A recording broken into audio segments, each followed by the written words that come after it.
அப்போஸ்தலர் நடவடிக்கைகளின் புஸ்தகம் 7வது அதிகாரம் 57 60 வரைக்கும் வாசிங்க. அங்க ஸ்தேவானுடைய அந்த நிலைமையை குறித்து சொல்லப்பட்டு உடனே மன்னிக்கிறார். அப்பொழுது அவர்கள் உரத்த சத்தமாய் கூக்குரலிட்டு தங்கள் காதுகளை அடைத்துக் கொண்டு ஒருமனப்பட்டு அவன் மேல் பாய்ந்து அவனை நகரத்துக்கு புறம்பே தள்ளி அவனை கல்லறிந்தார்கள். சாட்சிக்காரர் தங்கள் வஸ்திரங்களை கழற்றி சவுல் எனப்பட்ட ஒரு வாலிபனுடைய பாதத்தின் அருகே வைத்தார்கள். அப்பொழுது கர்த்தராகிய இயேசுவே, என் ஆவியை ஏற்றுக்கொள்ளும் என்று ஸ்தேவான் தொழுது கொள்கையில் அவனை கல்லறிந்தார்கள்.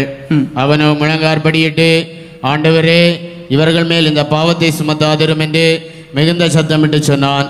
இப்படி சொல்லி நித்திரை அடைந்தான். எப்படி? முழங்கால் படியிட்டு, ஆண்டவரே, இவர்கள் மேல் இந்த பாவத்தை சுமத்தாதீர்.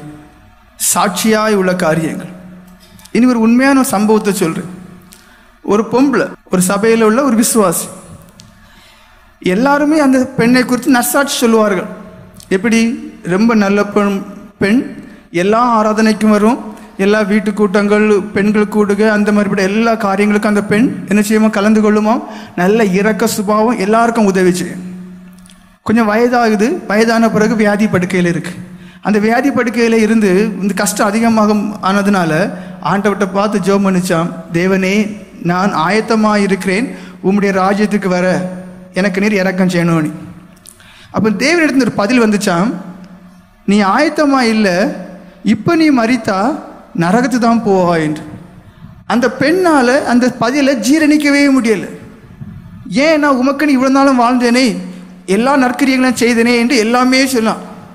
அப்பொழுது தேவனிடத்திலிருந்து மறுபடி ஒரு பதில், உன் சகோதரியை நீ மன்னிக்கவில்லை.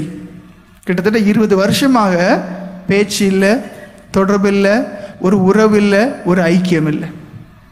ஆளு படுக்க, வியாதி படுக்க, கடைசி சாகக்கூடிய தானே அந்த காலகட்டம்.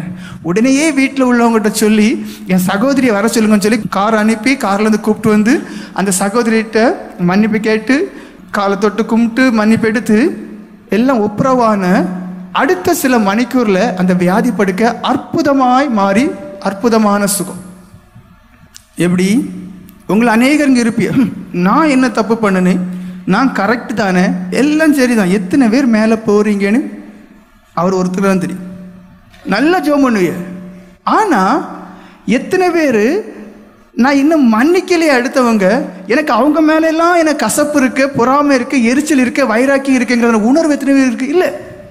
இந்த வேதத்தெல்லாம் மேலேயும் கீழேயும் அப்படியே வாசிப்பீங்க, ஆனால் அதுக்கு மதிப்பு தெரியாது. அந்த பெண் எப்படி? தேவனே, நான் ஆயத்தமாக இருக்கிறேன், என்னை எடுத்துக்கொள்ளணும். ஆண்டவர் சொன்னாரு, நீ ஆயத்தமாக இருக்க நரகத்துக்கு, உன் சகோதரியை நீ மன்னிக்கல. உங்களை எத்தனை பேர் இப்படி இருப்பீங்க? எத்தனை பேர் இப்படி இருப்பீங்க? ஏதேனும் ஒரு நியாயம் சொல்லிட்டு இருப்பீங்க.